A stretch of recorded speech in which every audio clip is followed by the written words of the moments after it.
경제 여건을 설명드린 후 상세히 말씀드리겠습니다. 먼저 지난 5월 금융통화위원회 회의 이후에 대외 여건의 변화를 보면 미국, 유로 지역 등 주요국 물가 상승률이 8%를 상회하는 가운데 우크라이나 사태도 장기화되고 정책 금리 인상도 빨라지면서 세계 경제의 성장세가 약화되고 향후 전망 경로의 불확실성도 크게 높아졌습니다.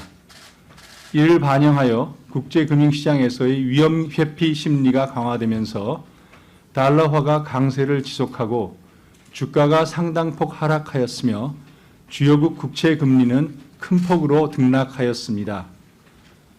국내 경기는 대외 여건 악화에도 상반기까지는 당초 예상대로 회복세를 이어왔습니다. 수출 증가세가 다소 둔화되었지만 소비가 대면 서비스를 중심으로 개선되었고 설비 투자 부진도 일부 완화되는 모습을 보였습니다. 그러나 앞으로의 성장 흐름은 주요국의 성장세 약화에 따른 수출 둔화로 지난 5월 전망 경로를 하회할 것으로 예상되며 불확실성도 커진 것으로 판단됩니다. 물가 상황을 보면 소비자 물가 상승률이 1998년 외환위기 이후 처음으로 6%대로 높아졌습니다. 높아진 수준뿐만 아니라 그 속도도 가속되었는데 3%대 물가 상승률이 5%대가 될 때까지 7개월이 걸렸으나 5%대에서는 한 달 만에 6%로 높아졌습니다.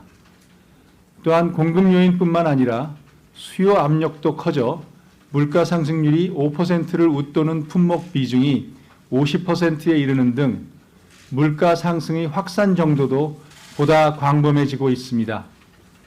그 결과 근원 인플레이션과 일반인 기대 인플레이션 모두 4%에 근접하는 높은 수준으로 상승하였습니다. 국내 금융시장에서도 주요 가격 변수의 변동성이 크게 확대되었습니다.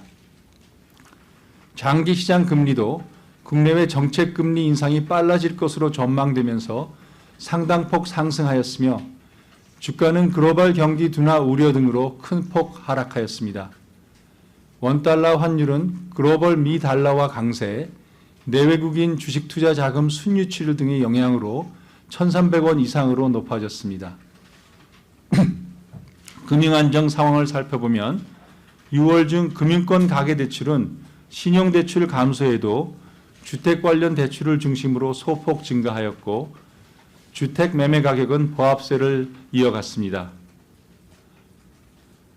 오늘 금융통화위원회는 물가 안정을 위한 선제적 대응 필요성이 커진 점을 고려하여 기준금리를 50bp 인상하기로 결정하였습니다.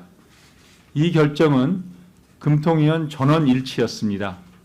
인상 배경을 좀 더 자세히 설명드리면 우선 앞서 말씀드린 바와 같이 물가 상황은 6%대인 물가 오름세가 이미 높은 수준인데다 확산 정도도 보다 광범해지고 있으며 이에 따라 실질 금리의 마이너스 폭도 크게 확대되었습니다. 또한 단기 기대 인플레이션이 4%에 근접하고 임금 오름세도 높아지는 등 인플레이션 기대 심리가 확산되고 물가 임금 간 상호작용이 강화되면서 고물가 상황이 고착될 수 있다는 우려도 커지고 있어 이에 대한 정책 대응이 중요하다고 판단하였습니다. 경기 측면에서는 글로벌 경기의 하방 위험이 커진 것은 사실이나 우크라이나 사태, 주요국의 금리 인상 속도 등과 관련한 불확실성이 큰 상황인 만큼 대외 여건의 전개 상황과 국내 경제에 미치는 영향을 좀 더 파악한 이후에 대응하는 것이 바람직하다고 판단하였습니다. 한국은행은 당분간 높은 물가 오름세가 지속될 것으로 전망되므로 기준금리 인상 기조를 이어나갈 필요가 있다고 판단하고 있습니다. 향후 인상 속도와 관련해서는 오늘 선제적으로 기준금리를 50bp 인상한 만큼 국내 물가 흐름이 현재 우리가 전망하고 있는 경로를 크게 벗어나지 않는다면, 즉 향후 몇 달간 지금보다 높은 수준을 보인 후 점차 완만히 낮아지는 상황 하에서는 금리를 당분간 25bp씩 점진적으로 인상해 나가는 것이 바람직하다고 보고 있습니다. 다만 대내외 여건 변화로 인플레이션이 더 가속되거나 이와 달리 경기 둔화 정도가 예상보다 커진다면 정책 대응의 시기와 폭도 달라질 수 있다는 말씀을 드립니다.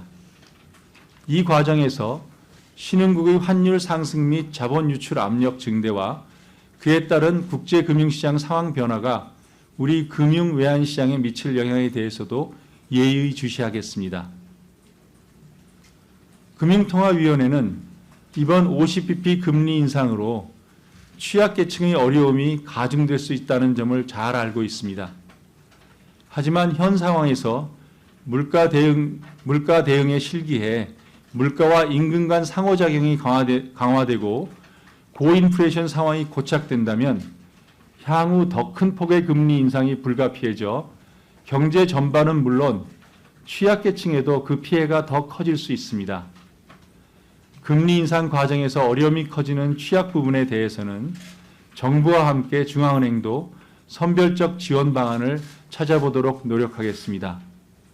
일례로 한국은행은 코로나19 피해 기업을 지원하는 금융중개 지원 대출이 예정대로 9월 말 이후 종료가 되더라도 현재 지원을 받고 있는 자금에 대해서는 최대 1년간 현재와 같이 0.25%의 금리를 유지하겠습니다.